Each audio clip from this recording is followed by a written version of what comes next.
Tired. I've been having a ball. You've been having a ball? Yes. I thought you went on there to work. I am. Okay. And you having a ball working, or you having a ball having fun elsewhere? Look, whatever you call it, I am exhausted. I went to St. Mary yesterday. Wow, what to you did there? agriculture show. Oh, and really? I came back. We had a board meeting. And I think I went to my bed like 10 o'clock last night. I was so dead. I wake up again this morning at 6 o'clock. Now I'm getting ready to go to Manchester for the funeral and the conference tomorrow. And I loved the interview. Oh, great! You heard it. Yeah, man. Christine makes interviews easy. I don't have to ask much because she has so much to say. So it just flowed. It just flowed. Yes. Yeah, man. So I hope people are able to understand a little bit more what this is about, because I didn't really have a clue myself as to the details, but she really explained that well. Okay. Yeah, man. So. Yeah.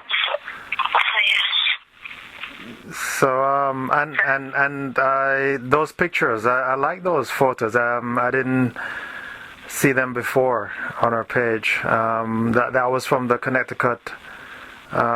Yeah, and I thought that was neat. Yeah, man, thanks. But they were nice. I like that.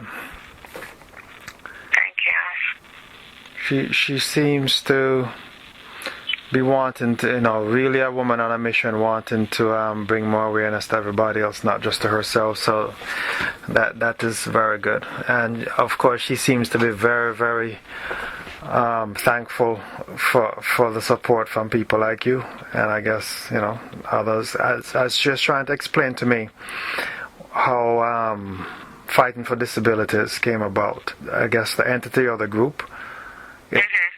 When did that come about? Because was that just before she spoke in Connecticut at your function?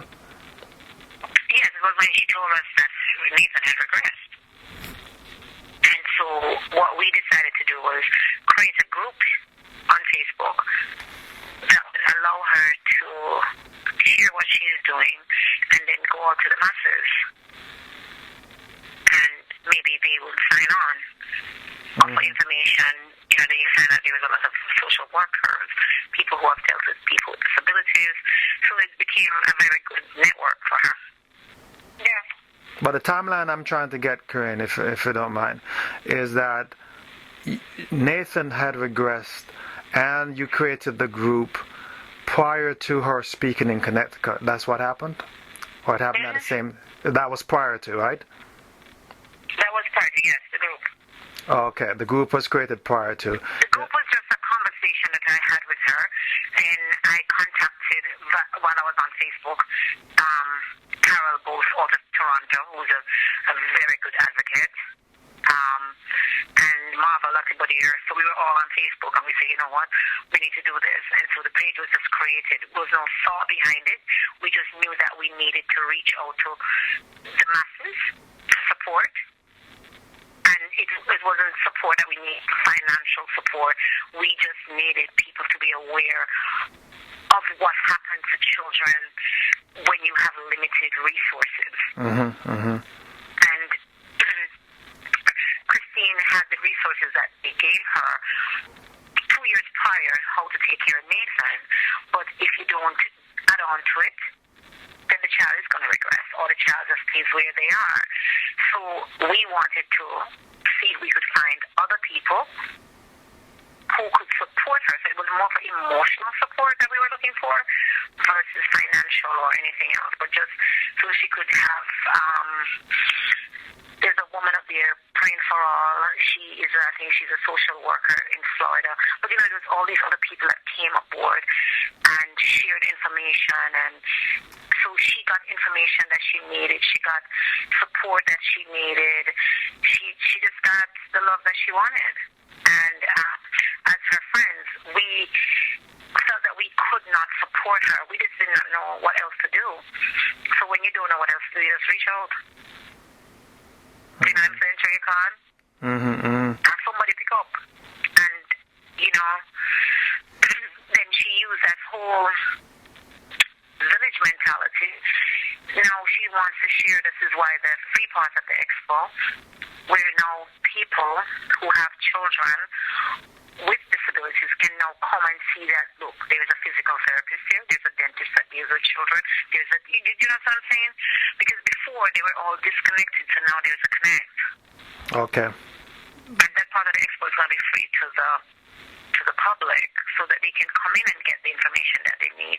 And once you have information, then you can inform decisions because you now have the information that you need. Exactly. Versus you are out there just wandering and, you know, the child is just laying there because most people think that, you know, they just let the child lay or just sit in a chair and not realizing that, you know, the brain is still active, the brain is still doing things, and you can communicate with the child, and you can do little things that would make a big difference, even just to lift their arms, because if you have a child that has physical disability and they never move their arms, the fact that they can now move it even a finger is a blessing.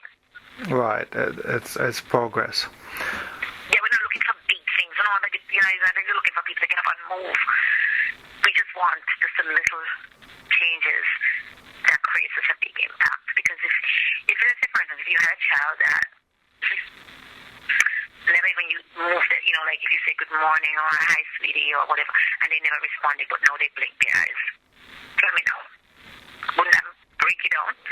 Like I'd be a puddle, like total puddle. So yeah, it's a really wonderful cause. And also what you guys are doing, which you probably won't realize the full impact, but I'm sure it's working, is that for in Christine's case, she said, you know, if she had more awareness, more knowledge at the time, maybe some of the regression would have been prevented, right? And so by creating this awareness, you don't know how many other parents and how many other people and kids with disabilities you guys are helping because of just being able to have a resource to just go to and say, oh, wow, there's this condition, or, you know, you could do that. And, you know, just by getting that information, you could change one life, if not, you know, hundreds or thousands, you know. So, you know, don't ever, not that you guys do, but you can't underestimate how much help you guys are doing to help people, not just in Jamaica, but around the world. You don't know who's reading, you know, who's coming, who's visiting, who's spreading.